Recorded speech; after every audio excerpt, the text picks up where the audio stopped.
that's the Tao. So you understand the Tao now. They actually say Tao. Tao. It's T-A-O, but they pronounce it as Tao. And so, in places everywhere, water is the most fitting metaphor for the Tao. Water flows to the lowest place, not because it is forced to do so, but because it follows its own nature. We also place ourselves lower, not because we contrive to do so, but because it is our nature to be humble. A deep pool of water is much more than its surface. Likewise, there is more to a Tao cultivator than meets the eye. The more people get to know us, the more they will discover. Water provides its benefits and moves on without waiting for any benefits in return. We benefit others in the same way. When we provide assistance, we do so with no strings attached. Ooh, difficult practice. Difficult practice in yoga books. We say renunciation, to renounce. And what do they say is the highest thing to renounce? Your expectations.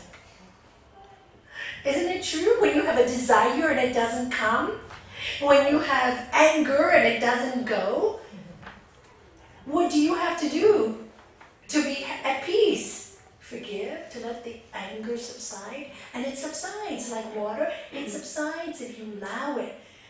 If you watch it and you allow it. Many of us want to hold on to the anger. And our desires that torment us, don't you have desires that torment you? Do they torment you? If they torment you, why do you want to have them? Why do you want to have them if they make you so miserable? I laugh because many times people come to me, oh, I really need a partner, Oh, with that attitude, you're not going to find a partner. Learn to really be comfortable with you first. Be your best friend. Be your best friend. And if a partner is meant to come, it'll come. But like this, you will find a partner that goes, I need a partner. And guess what? And the two shall meet, and it just won't work. Because it's built on desire and not on the natural flow like water. Naturally, you meet the person. Naturally, without fighting, without, just adjusting to life. And the person that is meant for you will come for you. The more you're agitated and think it has to appear in a particular form, size, and shape, you may get it, but be careful what you get. It might not be what you want or need. Right? How many times have you thought you wanted something, and when you got it, it really wasn't good for you, was it? Remember last week I said, what do you ask for? Clarity. So renunciation is really about, but renunciation sounds really like too harsh and too difficult. So, I love the way Master Shivananda does this. You all got a hand up, didn't you? And if you didn't, please ask somebody else for one, because we have to leave a little early today. My goddaughter is performing across the street, so I would like to attend her show, Bhavani's daughter. And so, you see, I like the way Master Shivananda, no, ask somebody else to make you a copy before you go, because I wanted to finish the sentence. The clever way to do things is not to, I need to give this up, I need to give up this desire, I have to give up this anger. It's very hard. Isn't it hard? If you try it, it doesn't go away. The more you want to get it to go away, the more it sticks to you. You know what? I don't want it. The more you don't want something, the more it wants you. The mind knows there's your weakness and it'll hang on to it. You say, I'm really trying so hard, Nalanie, to get rid of these thoughts. Don't try. Will you tell us to meditate, to do this, to do that? I said, but don't struggle. Enjoy it. So what do you enjoy? And I think Master Shivananda is so wise. He says, practice these things. Serenity. Do you remember how it goes in the song? Can you do it? Or who can do it? We're trying between us. We're trying. Reality, absence of vanity, Sincerity, simplicity, veracity, equanimity, fixity, non-irritability, adaptability, humility, tenacity, integrity, nobility, magnanimity, charity, generosity, purity, practicing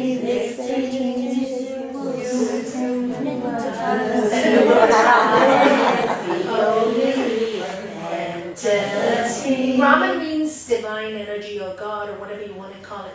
So and so is false non-entity. In other words, Mr. So-and-so, that's us, our name, today, that tomorrow is really a non-entity. Yeah.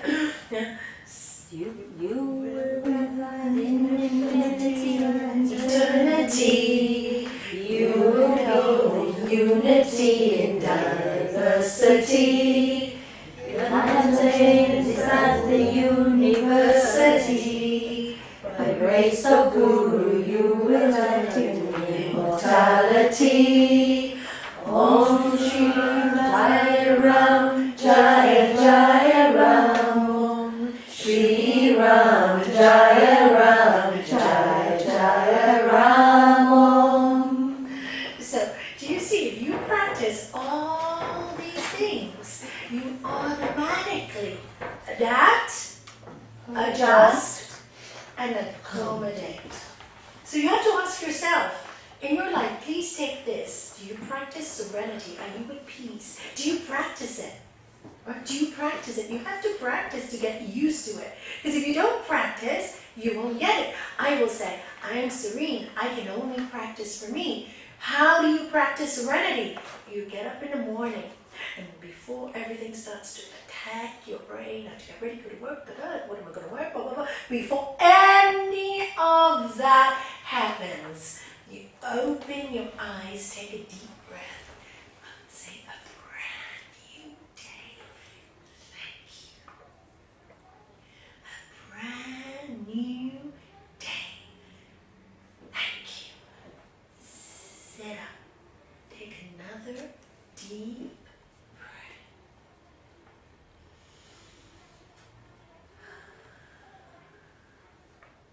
I am peaceful. See, before anything comes, all the problems of yesterday, all the dilemmas that you faced the day before and all throughout your life, before they are even allowed to attack you, you have counter-loved them. You showered them in light. What did I say last week? You cannot fight fire with fire. And when you're trying to fight yourself, and you go, I mustn't do this, and I mustn't do that, I mustn't do that. You're fighting fire with fire. The mind doesn't like it. You don't like it. It doesn't feel comfortable, does it? It's so hard when people say, you have to give this up.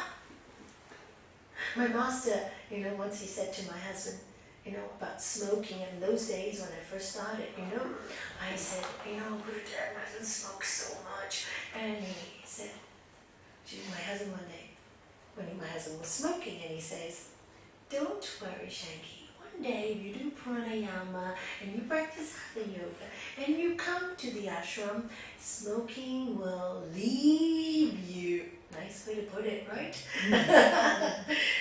And, smoking left my husband because he was so in love with his granddaughter to happen.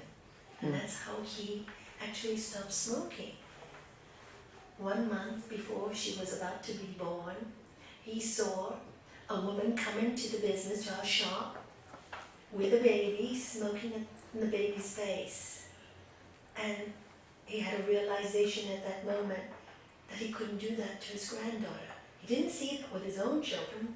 He didn't see that with me and asthmatic, but he saw it from the child that was unborn because of this woman who did this horrible deed in front of the baby's face. Thank God, she taught him a great lesson. She was his teacher. Do you see how it works? In the darkest places, you find your teachers. If he hadn't seen that woman whose soul had to take that horrible job, he would not have stopped smoking. If it wasn't for my granddaughter, who was not even yet in the body, he would not have stopped smoking. Those two were his greatest teachers. And from 60 a day, it was 0.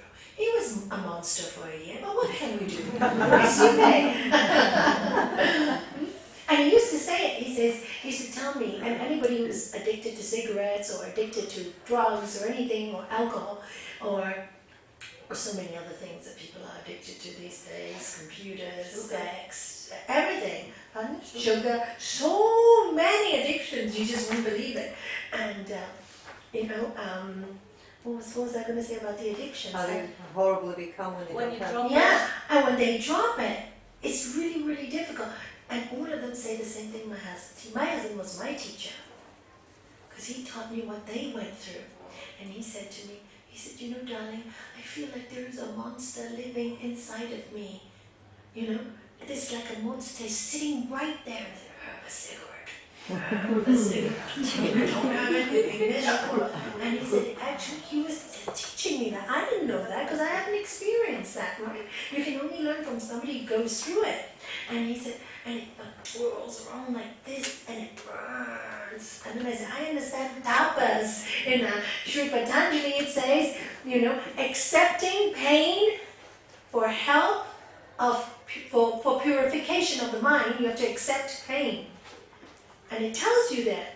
And then you purify your mind. In this way, he was accepting physical pain for purifying his body. He was purifying his body by giving up the cigarettes. But it's painful. It's a monster. And you have to go through the pain. You have to go through the pain. And I had to adapt to his personality while he was going through the pain. Because it was done in such love for the grandchild. Do you see, when things are done in love, in purity, then you want to lift the soul. And he really meant it. The amount of times he went out, bought a cigarette, brought them home, and then tore the box in front of me and threw it in the bin. Takes great courage. Takes great courage. And I just sit there and didn't say a word. You don't say a word to addicts. You tell them don't touch it, they will touch it.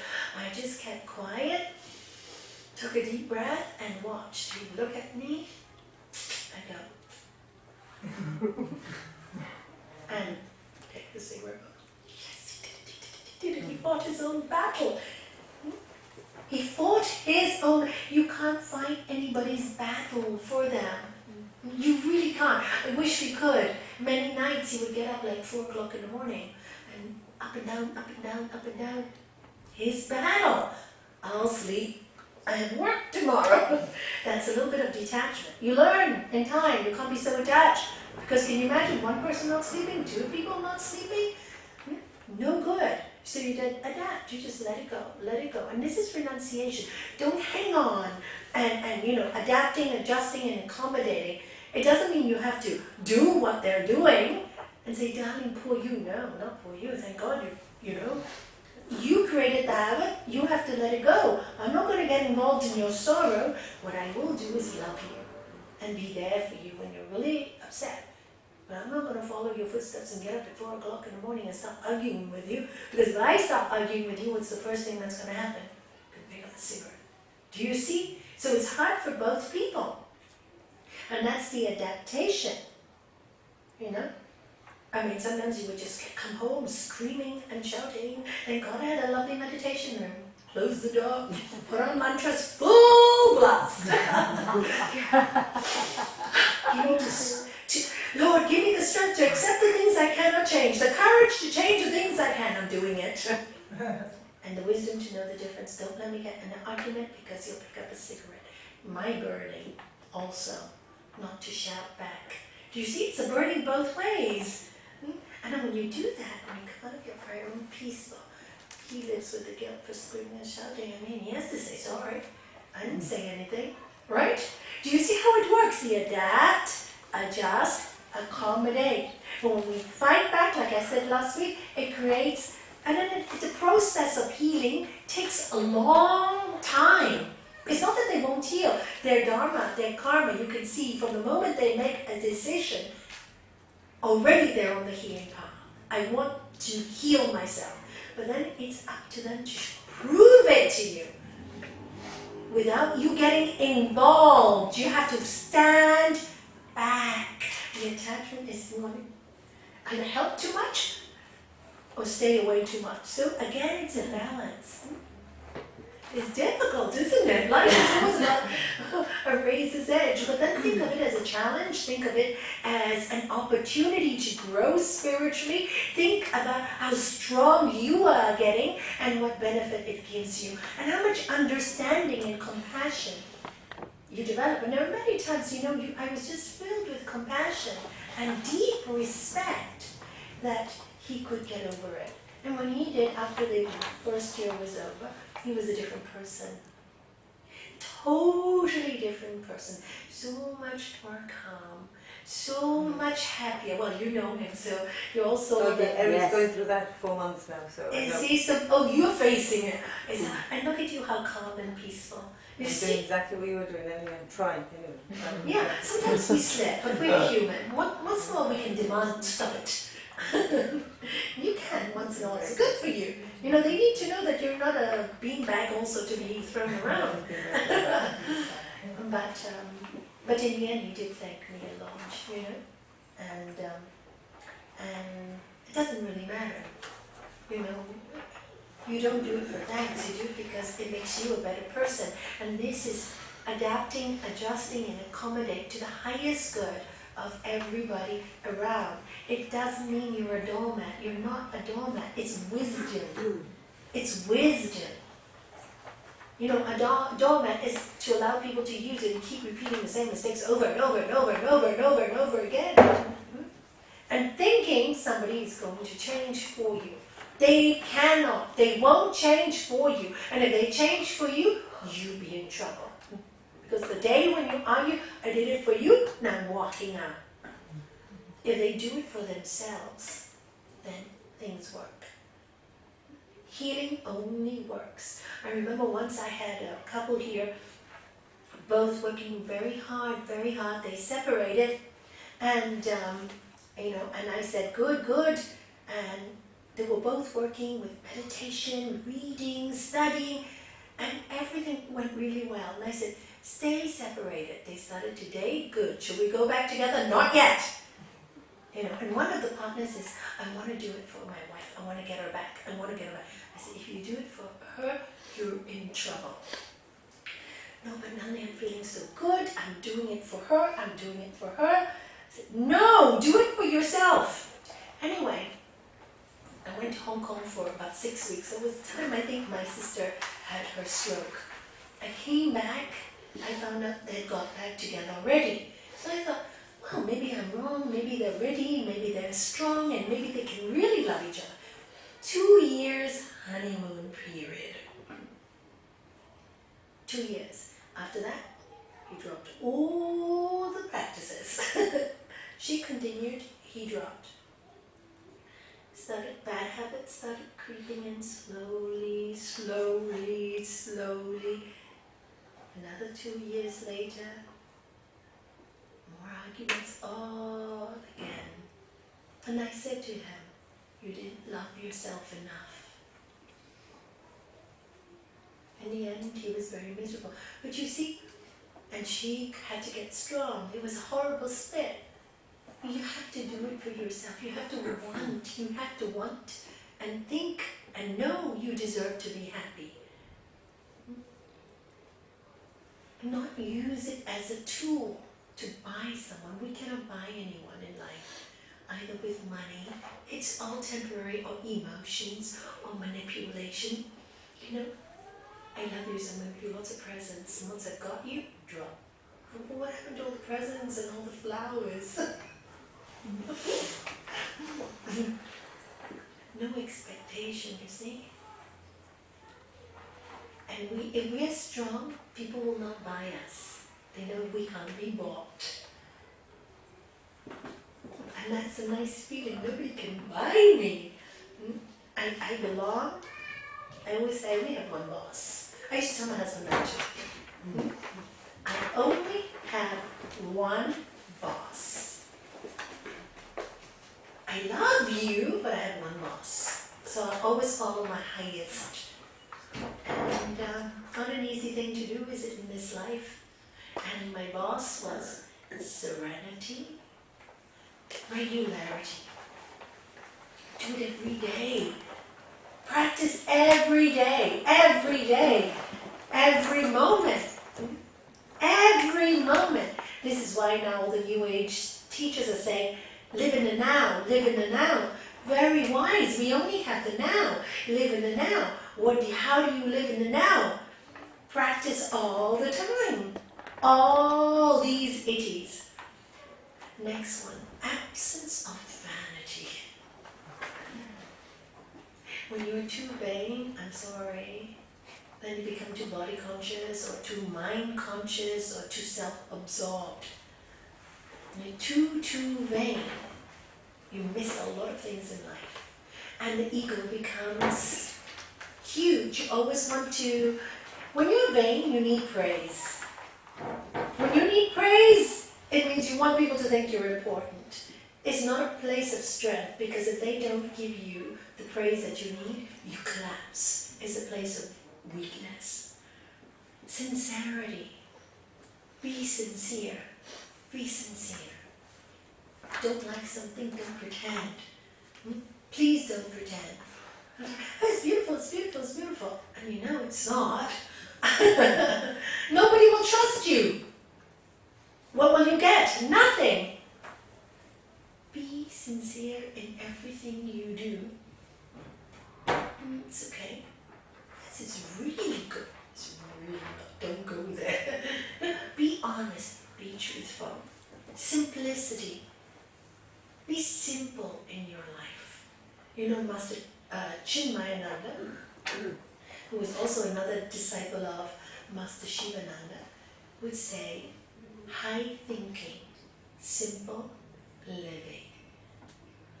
Make it simple. Make your life simple. Don't complicate things. Many times I see, something is very simple to do, and I've seen this, very simple. And you'll go, but I can't do it because of this, and because of this, and because of this, and because of that. So many becauses, and so many excuses, and so many reasons why they can't do it. But it's simple. Why don't you just say, I'll do it? They convince themselves they can't do it by creating so many obstacles in their own path. Oh, Nalanie, I can't meditate, for example. I can't meditate. I'm too busy. I have little children. I have to do this. I have to cook. I have to clean. I have to do. So, doesn't everybody have to? You make time for all those things. Why can't you make 2 minutes in a day for you, for your soul? 2 minutes. People don't do it. Isn't it interesting? And everybody knows that those 2 minutes could change their lives, and they still don't do it. Interesting. Human beings are very interesting. And when you do the first 2 minutes every day, you just get up and breathe and be peaceful. Oh wow, it's a brand new day. Thank you. Already your whole day has changed just by 2 sentences. Then when you enjoy that expands into 5 minutes, then into 10 minutes, then into 15. And then it takes you. You don't have to say, I have to sit down and meditate for 10 minutes or 20 minutes or 1 hour or 2 hours. It'll take you. I promise, it just takes you by itself. And that's when it becomes so much fun. Because the mind just loves the silence. You don't have to be afraid of anything. You just love the silence. Naturally. Veracity, truthfulness.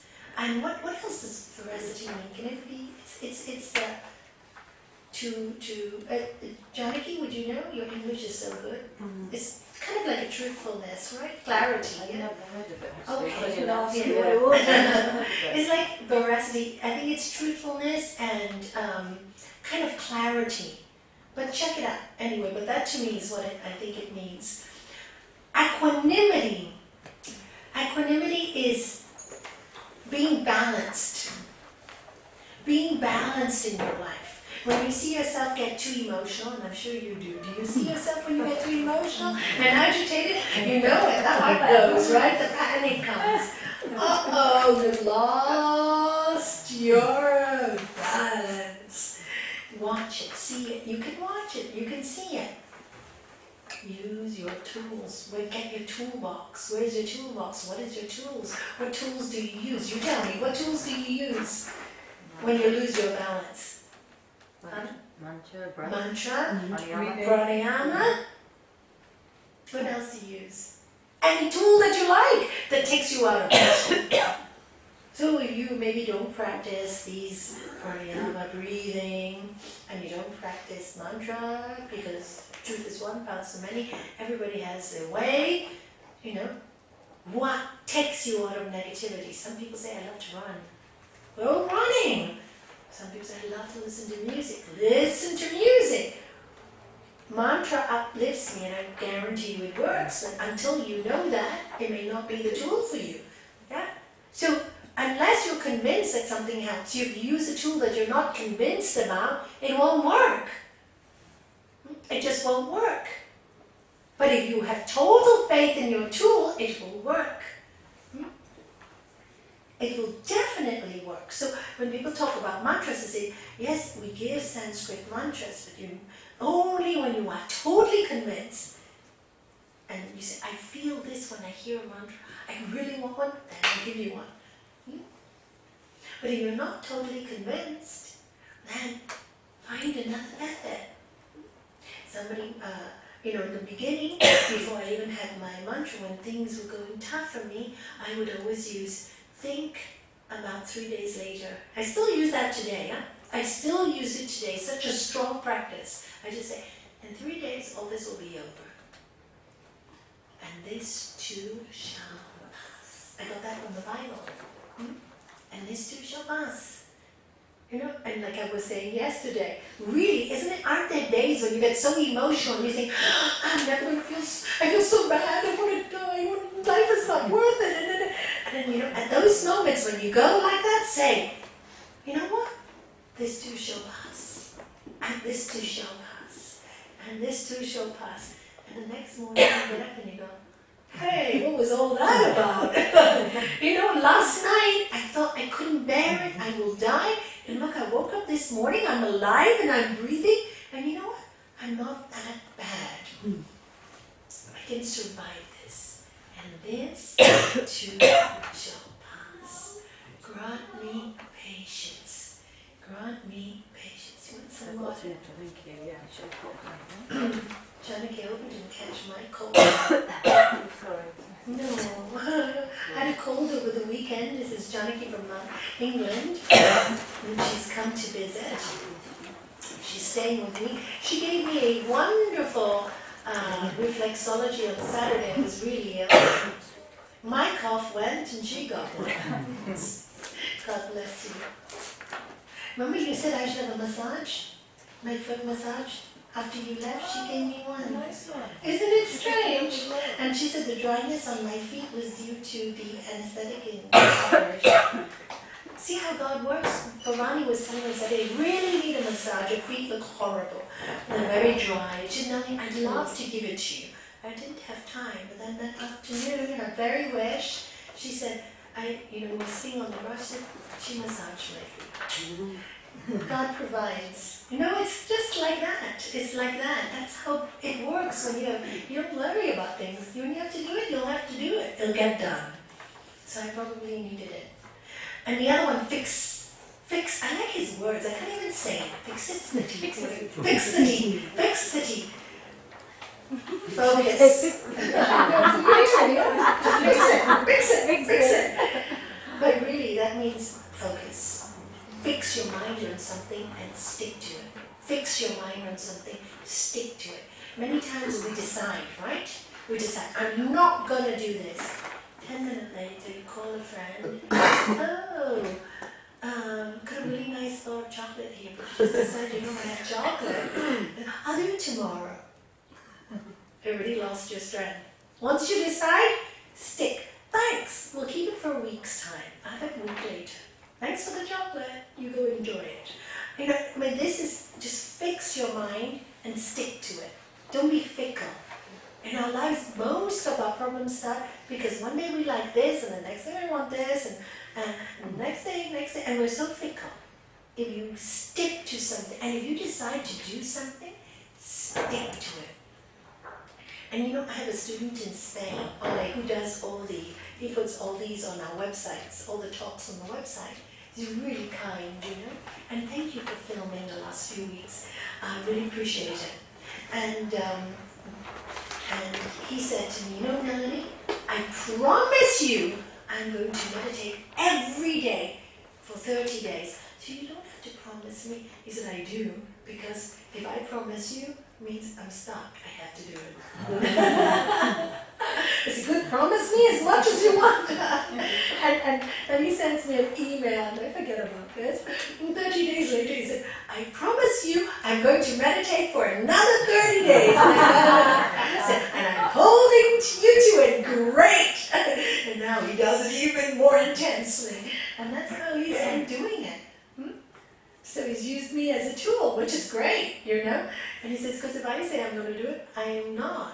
I won't do it. It's kind of like Lent, right? There's a reason to do it. It's Lent for the highest good, and you don't know how, but you do your 40 days, right? And as a child, I always practiced Lent because I went to a Catholic school, and I loved Lent. Every Lent I would give up easily. But I would always say in my mind, if I even dared break it, because I would do it for the poor children of the world, even when I was young. I always thought about the poor children of the world. And I can't break it. I can't break the 40 days. I can't break it because one child will not get fed because of me. That's the way I used to think. Which maybe not true, but that was in my mind. And it made me stick to the 40 days. So this is how you fix your mind. You train it. You become the best trainer in the world. And the next one, non-irritability. It's a good one. How quickly we get irritated. Oh, you're so dumb. Oh, we gotta get used to it. That everybody makes mistakes. Everybody falls, including us, including ourselves. And how would we like it if we do something clumsy and somebody comes down on us like a ton of bricks? So try not to be irritable. Adaptability. Well, that's the subject of tonight's talk. Adapt, adjust, and accommodate. Adapt. Try to adapt to situations. And the more you practice, the more you do it, because I've seen so many yogis have told me, many males have told me this. I think males in cars, there's something of a nice relationship, right? Many males have told me, before yoga, they're scratching the car, get angry with their wife, get angry with this one, and get in a bad temper the whole day. And I said, with yoga, he said, one of the men said, my wife scratched the car. And you know what? I wasn't bothered. And she was so surprised. Aren't you angry with me? She was so happy I didn't get angry with her. She said, and he said to me, and I realized what a monster I was before. I must have been a monster. How could I have been so horrible and not even known it? Because he didn't even know it, because he didn't have the knowledge.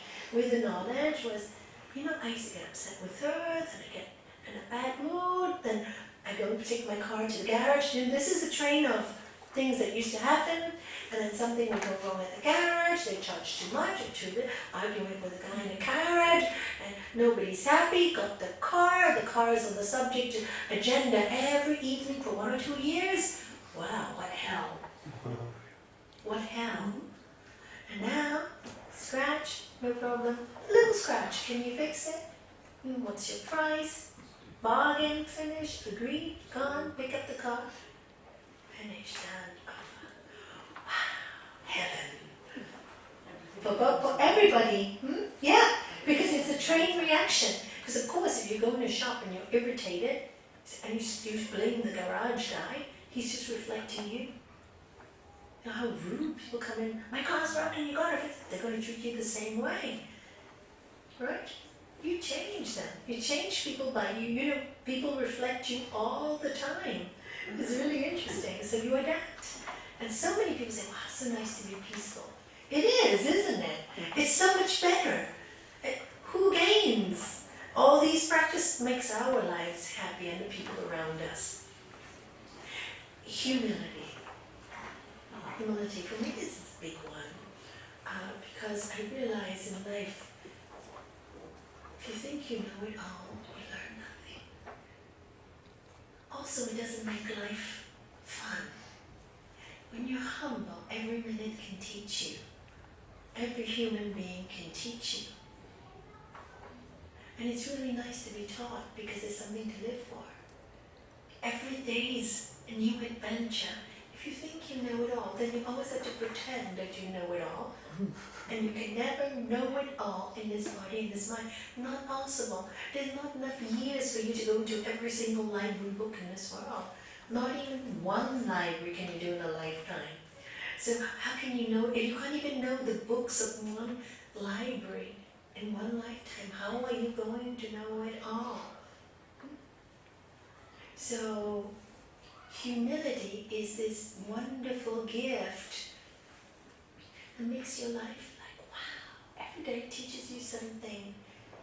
Everything teaches you something, good or bad, teaches you something. So, nice to have humility, you learn. And when you're humble, you receive well. My master always said, you know, 2 glasses, can I borrow a glass?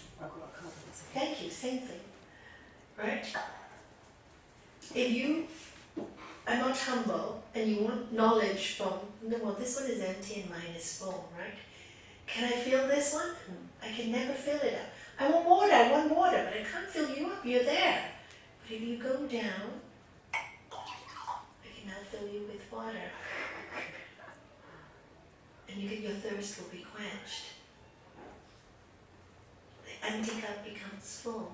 But unless you bow, you can't. Do you see? You stay here, and there's competition. You'll bang. Nothing will happen but banging. Thank you, Shanti. So, humility is important in order to receive tenacity. Tenacity, how would you explain tenacity? Well, I suppose having the strength to keep at something, not persistence. It's persistence, strength, yeah. but it's about holding on to something with strength. Thank you. Nice we have a teacher here, A-level teacher. Yeah, tenacity, the strength. It's like holding on. That's a nice persistence. Holding on and being persistent. You know, it requires effort. And what does Sri Patanjali tell us in the Yoga Sutras of Sri Patanjali? Effort towards steadiness of mind is practice. So you, who puts in the effort? Yourself. Who says, help me, do it for me. Can't. You have to do it yourself. All I can do is share what I know and say, hey, this works, try it, it'll work for you too. And if you don't believe me, talk to somebody else who's achieved a better peace and you'll see what they've done. And then you see, and if you still don't believe, go study and go read. And then you practice. And when you practice, you will know. You will know. Because your practice will give you the results. So that is integrity. Wow, that's a strong word. Today you don't see integrity. Integrity is an elegance of, when you say something, you keep it, you act by the highest good and honor. Honor, honorable, to be honorable. In the olden days you have a handshake and you have the integrity to stick by your word. Nowadays people promise things and I'm going to do this, I'm going to do that, and nothing. No integrity, no honor. No honor. We need integrity, and you respect people with integrity. Thinking, saying and doing the same thing. Not thinking Yes. one thing and saying another. Absolutely. Generally notice. Did you hear her? Yeah, from the back. Could you hear what she said? Yes. Yeah, thank you. Nobility. Nobility. Be noble. We are noble beings. Not only the queen and the princesses, we are all noble. Noble human beings. And that's who we are. And we need to practice it. Such a nice word, we don't use it. Magnanimity, magnum, be big, big. Expand yourself, magnify yourself. Be who you are, be big, be whole. Yeah? Be whole, don't be afraid of being whole. Don't shy and be frightened of who you are. If you have all these qualities, you feel whole. And express that wholeness. So, and share everything. Share everything. No, I'm abundant. I'm magnificent. I'm abundant. Have that faith. Charity. Charity you all know. Right?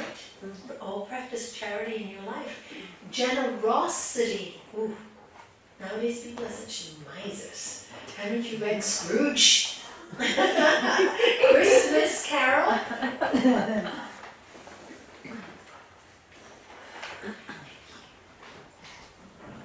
Somebody picked up something. Okay. We'll find out. Yeah, generosity. So many people so frightened to share, so frightened to give, so frightened if I give you, I've been to people's homes where, so frightened to give, so frightened to give. And if you're frightened to give, you will not receive. Isn't it true? I don't get anything in life. Well, you don't give anything in life. And because as you think, it becomes. And there are others that are so generous, and you see in that home, everything flows in a generous home. Have you seen that? It just flows. Everything becomes abundant. Everything just grows and grows and grows when you're generous. Generous with your time, generous with your food, generous with everything. Many people are leaving early to go to the show. There's a show this evening, so am I running? Oh, I have 10 more minutes. So, be generous. Never be frightened of being generous. Never, never. Well, we've seen it in your life, haven't we? And any time that you realise there's some need to serve, never for you, and then it comes in so easily and perfectly. Thank you. Thank you. I think the divine energy is so generous with us. It's so generous with us. It loves us so much. And I think our sadness is that we don't realize how much we are loved. We're always condemning ourselves, condemning people. We're too busy doing all those things that we can't enjoy the love that we're given constantly. Yeah. We're just too much into ourselves, what I need, what I want, I, and it's like she said she really wanted to look after my feet. It was her wish, and through her, I got it. I wasn't really even worried about it. What can you do? I've got dry feet. I'll tend to it next week. I'll tend to it next week. And then it happened by itself. Not once, twice. I got another massage last night. Her thought, her generosity. But the gods love us so much that they really, really are so happy to give us everything we want. We're not entrenched in just ourselves. Because anyway, I don't see the point in being so selfish anyway. What's the point? This is going to die. It doesn't mean anything, How long for is it going to be able to serve and do things, right? Might as well do it while I'm alive. Whatever the time, 20 years, 5 years, 2 years, 6 years, who knows? But it's going to go, so how much can I do for myself that's going to mean anything?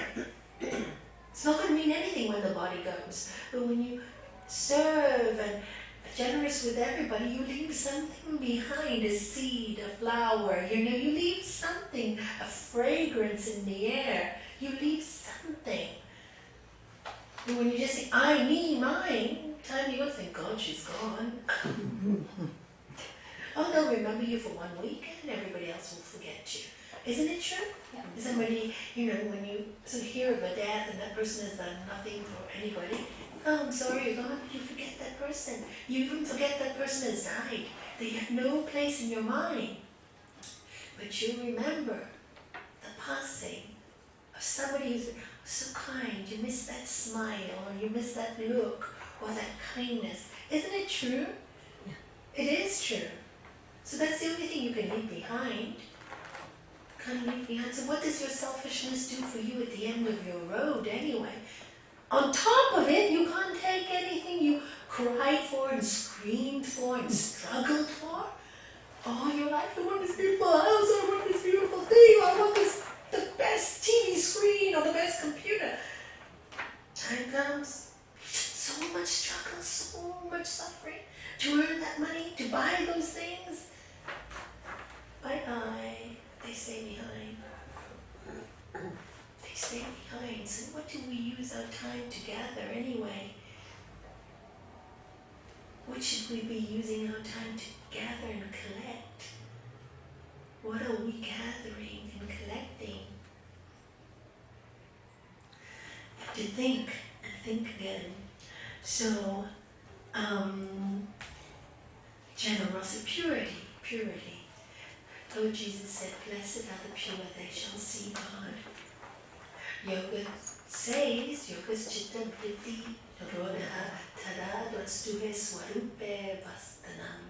It means when you learn to restrain the thoughts in your mind, in other words, when you quieten the mind by restraining, not denial, not forcing, just holding back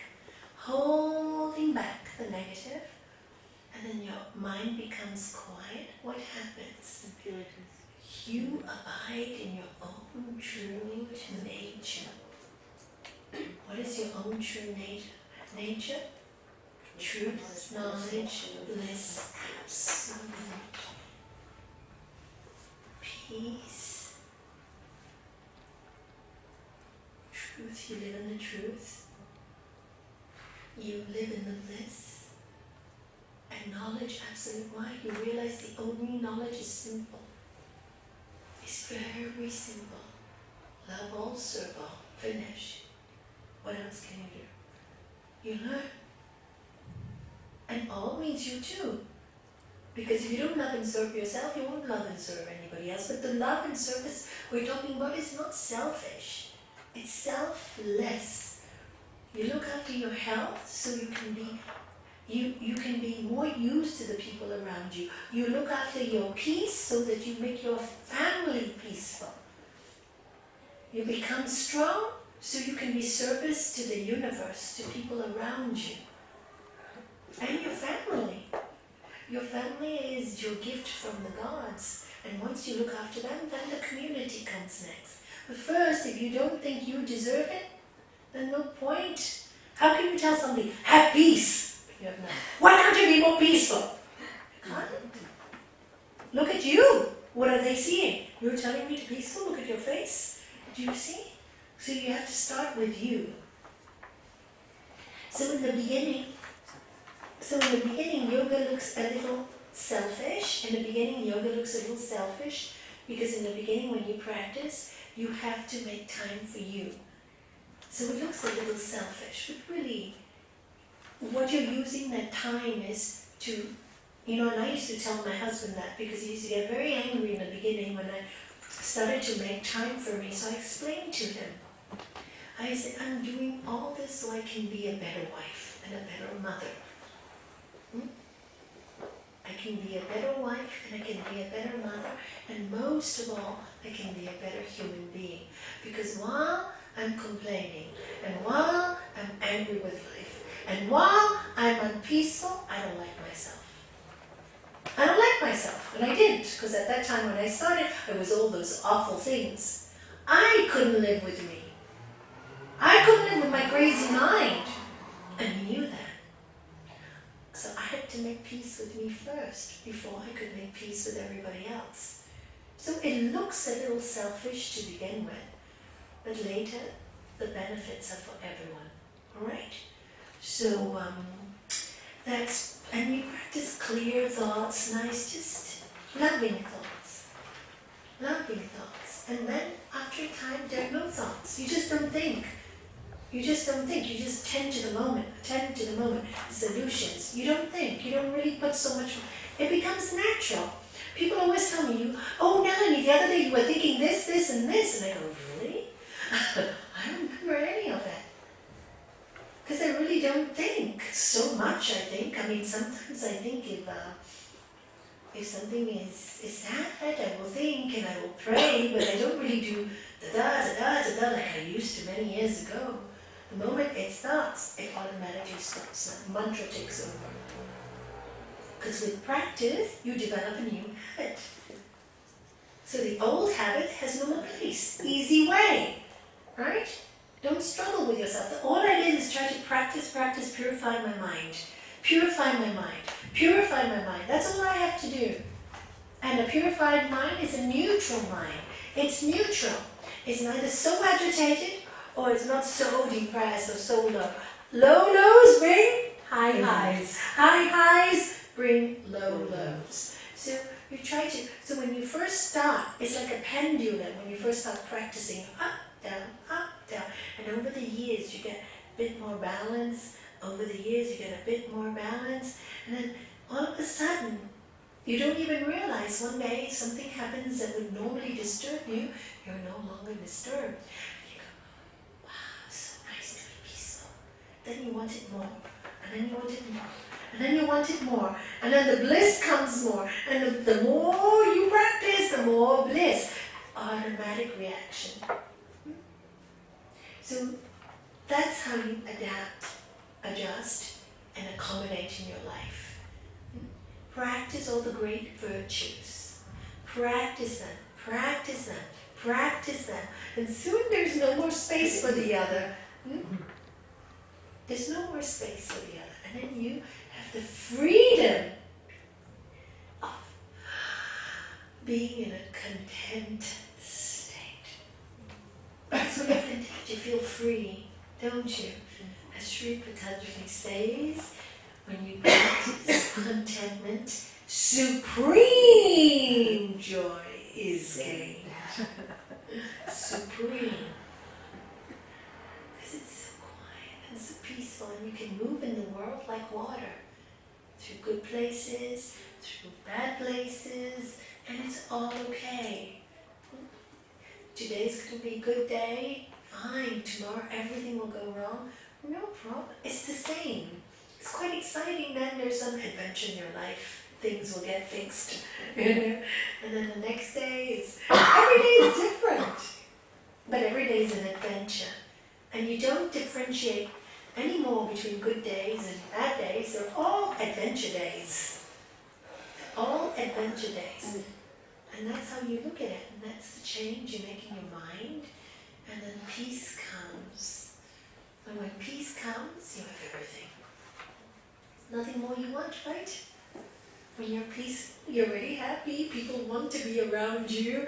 They like you. You know how many people have I seen here when they practice this science? And that's why I know it works. When they practice, it's amazing. They have the peace, and I see people gather around them. Yes, it's great. The more people that do it, the more peace that goes around the world. Maybe one day we won't have such horrible wars. Who knows? Well, they've tested it, haven't they? In America, wasn't it? In Washington, D.C., yeah. What they did was, you know about what the practice, right? They all, in Washington, a group of meditators decided to meditate 24 hours, no, all night. And what happened is, and the police were monitoring it. That night, crime fell by 75%, was it? It's studies, look it up, Google it, you'll find But it. basically, the chief of police had said, look, the only time, was it New York or San Francisco? No, I think it was Washington. That the crime was lowered was when it was a total freeze or snowed in and all that. Never, otherwise, did they have less crime. And with the meditators, they just was projecting that, and there was less crime. Yeah, 75% less, I think it was, yeah. It was recorded, the numbers are recorded, yeah. Absolutely true. Because the energy, the good energy, was there, out there. And in the olden days, they used to know it. They naturally were brought up with generosity and sharing and community. All naturally shared with each other, and everything was available for everyone. But nowadays we've become so isolated with our machinery, which we're going to leave behind anyway. So for those computer addicts, don't waste too much time on the screen. You'll miss out on the wonderful life that you've been given. So don't waste so much time on the screen.